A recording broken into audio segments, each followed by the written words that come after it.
Hello friends and welcome to the world of Angel 1111. Let's bring light to earth. Friends, अगर आप में से किसी ने अपनी जर्नी में होप्स छोड़ दिए हैं, 3D में बिल्कुल भी रिजल्ट्स नहीं मिल रहे हैं या फिर जर्नी क्विट करने का मन कर रहा है, तो ये वीडियो आपके लिए है. ठीक है. तो फ्रेंड्स, ट्विन फ्लेम जर्नी क्या है? ये एक स्पिरिचुअल जर्नी है, एक सोल इवोल्यूशन की जर्नी है जो प्रेम के पथ से होके गुजरती है ना. तो आज से हम इसे नाम देंगे ट्विन फ्लेम जर्नी, प्रेम से मोक्ष तक की जर्नी. राइट. अब तक लगभग सभी को ये पता चल चुका है कि जैसे जैसे आप अपनी सोल ग्रोथ में आगे बढ़ते हैं और इवॉल्व होते जाते हैं, तो धीरे धीरे आपके काउंटर पार्ट भी इवॉल्व होते रहते हैं. और ऐसा क्यों? क्योंकि आप दोनों एक ही सोल के दो हिस्से हैं. राइट. तो आप जो भी खुद के ऊपर काम करते हैं वो समय के साथ उनके साइड रिफ्लेक्ट होता है एंड वाइस वर्सा. बट इस जर्नी में अप्स एंड डाउन्स भी कम नहीं है ना. ढेर सारी चैलेंजिंग सिचुएशंस. और जैसे ही हम खुद की हीलिंग इनर वर्क स्टार्ट करते हैं, तो समय समय पे ट्रिगर्स मिलते रहते हैं. उन ट्रिगर्स में खुद को संभालना, वो भी खुद ही नहीं संभालना, ये ज़्यादा इम्पोर्टेंट. राइट. उसमें फिर हौसला रखना और फिर से डिवाइन पे भरोसा रख के सरेंडर होके आगे बढ़ते रहना. Really hats off to each and everyone who is going through this journey. Lots of love, light and blessings to all of you. But अपना इनर वर्क करते करते, खुद के इश्यूज से एक एक करके उभरते उभरते, अगर 3D में रिजल्ट्स ना दिखाई दें या फिर सिचुएशन में कुछ भी चेंजेस ना दिखाई दें, तो फिर उम्मीद छूट जाती है.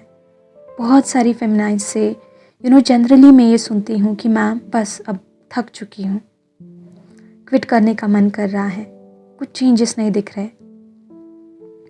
तो आप सबसे मैं यही कहूँगी कि भरोसा रखें. सबको मेरा यही सजेशन रहेगा और अदर मेरी रिक्वेस्ट रहेगी कि बस भरोसा रखें खुद पे और डिवाइन पे.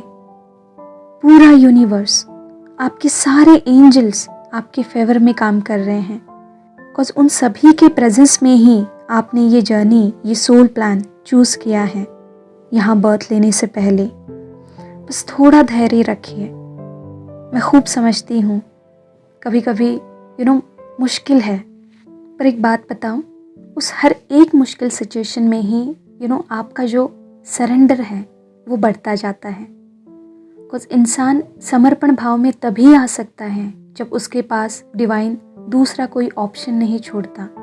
तब जाके उसका ह्यूमन ईगो हार मान के सरेंडर कर देता है. एंड बिलीव मी, जितना ज़्यादा आपका सरेंडर एंड एक्सेप्टेंस बढ़ जाता है, उतने ही मिराकुलस रिजल्ट आपको अपनी जर्नी में मिलते हैं. अगले कुछ दिनों में सरेंडर पे एक डिटेल वीडियो मैं ज़रूर लेके आऊँगी. ठीक है. तो जब भी ऐसे जर्नी क्विट करने के नेगेटिव विचार आपके मन में आए, तो बस एक बार खुद को क्वेश्चन करना कि ये जर्नी अगर मैंने खुद चूज़ की है, तो डेफिनेटली इसके पीछे कोई अच्छा रीज़न ज़रूर होगा. राइट. जो मेरे सोल इवोल्यूशन के लिए या धरती पे जो मिशन लेके मैं यहाँ आई हूँ या आया हूँ, उसके लिए सही होगा. राइट. और दूसरी बात, कभी भी अपने होप्स मत छोड़िए. जी हाँ, न्यू एनर्जी में सिखाया जाता है कि होप की जो एनर्जी है वो ह्यूमन ने खुद क्रिएट की है, जो पॉजिटिव एनर्जी मानी जाती है, जो कि इंसान को अपने लक्ष्य तक पहुँचाने के लिए हेल्प करती है. क्योंकि होपलेस इंसान जो होते हैं वो कभी भी अपने लक्ष्य पे काम नहीं कर पाते. रादर कल के होप्स की वजह से ही हम आज सुबह उतनी ही उत्सुकता से उठ के हम फिर से अपना काम स्टार्ट करते हैं. राइट. और वो कहते हैं ना, उम्मीद पे ही दुनिया कायम है ना. तो बस होप्स मत छोड़िए, बट साथ साथ ये भी ध्यान रखना है कि ये जो होप की एनर्जी है वो ऑब्सेशन की एनर्जी में ना चली जाए.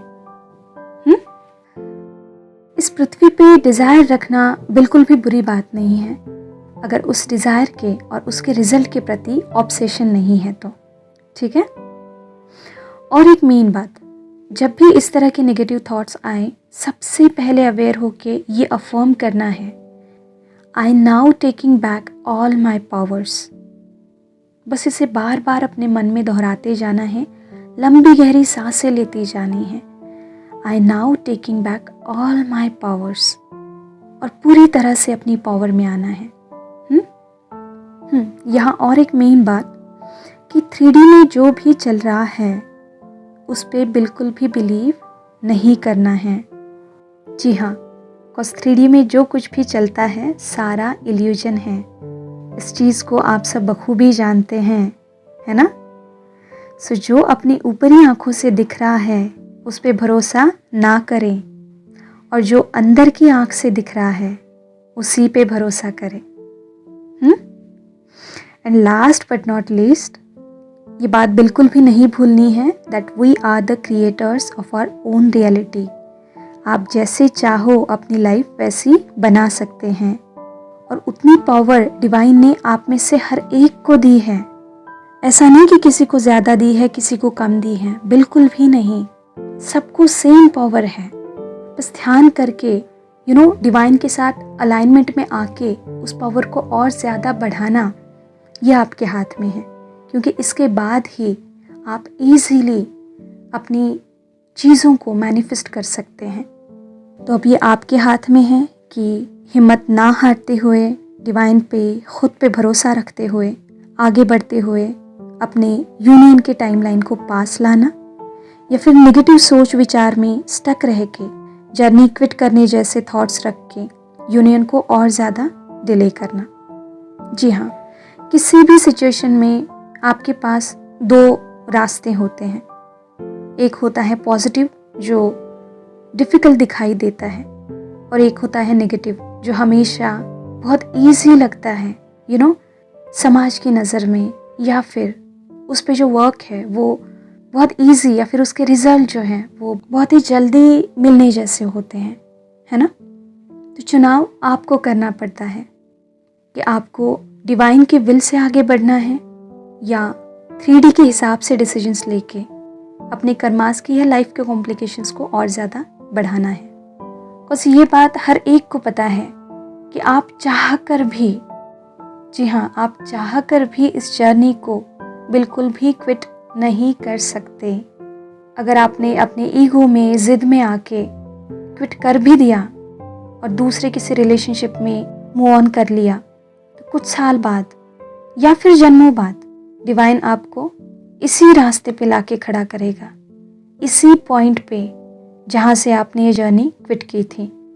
तो बेटर है कि आप समझदारी से चुनाव करें और अपने फ्री विल का यूज़ इतने सारे कॉम्प्लिकेशंस और कर्मास बढ़ाने के बजाय अपने इसी फ्री विल का यूज़ अपने इन सिचुएशंस के पीछे के, इन सारे हर्ट्स के, पेन के पीछे के लेसन्स को देखने में, ध्यान मेडिटेशन करके अपनी अवेयरनेस बढ़ाने में, और अपनी यूनियन को क्लेम करके अपनी जर्नी के प्रति डेडिकेटेड रह के अच्छे से अपना इनर वर्क करके अपनी यूनियन की टाइमलाइन को पास ला के 3D की सारी ब्लेसिंग्स को एक्सपीरियंस करके अपना जो भी सोल मिशन है उसको पूरा करके यहाँ से मोक्ष पाके यहाँ से चले जाएं, है ना, ताकि फिर से धरती पे ना आना पड़े, राइट। क्योंकि बहुत सारे अनुभव ले लिए धरती के, है ना। बस जाते जाते फिर से यही कहूँगी कि डोंट लूज़ होप्स, डिवाइन पे और ख़ुद पे भरोसा रखें। और वो फेमस लाइन कैसे भूल सकते हैं कि अगर किसी चीज़ को दिल से चाहो तो पूरी कायनात आपको उससे मिलाने की कोशिश में जुट जाती है। और ये जर्नी, यूनियन, ये सब डिवाइन की विल है, फिर आपको और चिंता करने की क्या ज़रूरत है ना। छोड़ दीजिए उन पे सब, आप बस अपना काम करते रहिए, right. And last but not least कि अगर आप इस जर्नी में 3 साल से ज़्यादा आप अपना इनर वर्क कर रहे हैं, बट फिर भी अभी तक अगर आपको अपनी जर्नी में या फिर 3D लाइफ में अगर नोटिसेबल चेंजेस नहीं दिखे हैं, तो फिर डेफिनेटली आपको अपने अंदर झांकने की ज़रूरत है और अपने इनर वर्क पे क्वेश्चन करने की ज़रूरत है। और वो क्वेश्चन क्या रहेगा? वो क्वेश्चन ये रहेगा कि ऐसी कौन सी चीज़ है जो मुझसे छूट रही है, या फिर मेरे इनर वर्क में, या फिर मेरे मेडिटेशन में, सोल ग्रोथ में मुझसे क्या मिस्टेक हो रही है, या फिर क्या कोई ऐसा लेसन या एक्सपीरियंस अभी भी बचा है जो मुझे लेने की ज़रूरत है, जो मैंने अभी तक नहीं लिया है। ठीक है, तो 3 साल से ज़्यादा अगर आप इस जर्नी में हैं और इनर वर्क के बाद भी आपको 3D में रिजल्ट्स नहीं मिल रहे हैं, तो आप ये क्वेश्चंस खुद से करके और ज़्यादा अवेयरनेस में आके थोड़ा सा उन चीज़ों पे प्रकाश डालिए जो आप अपने इनर वर्क में, अपनी साधना में मिस कर रहे हैं। ठीक है, या फिर आपसे वो छूट रही हैं। बट मेक श्योर कि be kind with your self. ज़्यादा सेल्फ डाउट में बिल्कुल भी नहीं जाना है। और फ्रेंड्स, कल से यानी कि 9 मार्च से हमारे इनर वर्क के क्लासेस स्टार्ट होने जा रहे हैं, राइट? और उनका जो एनर्जी एक्सचेंज है वो, जैसे कि मैंने पहले ही रिवील किया है, पर डे इसका 222 रुपीज़ है और 7 डेज का इसका 1555 है, यानी कि 1555। और आज इसको एनरोल करने का लास्ट डे है। तो जो लोग इन क्लासेस को ज्वाइन करना चाहते हैं वो इस नंबर पे मुझे व्हाट्सअप करें। ठीक है, तो चलिए आज के लिए इतना ही। खुद का ध्यान रखिए, खुद को सेफ रखिए। God bless you all of you. Deep thanks to all holy masters. Thank you.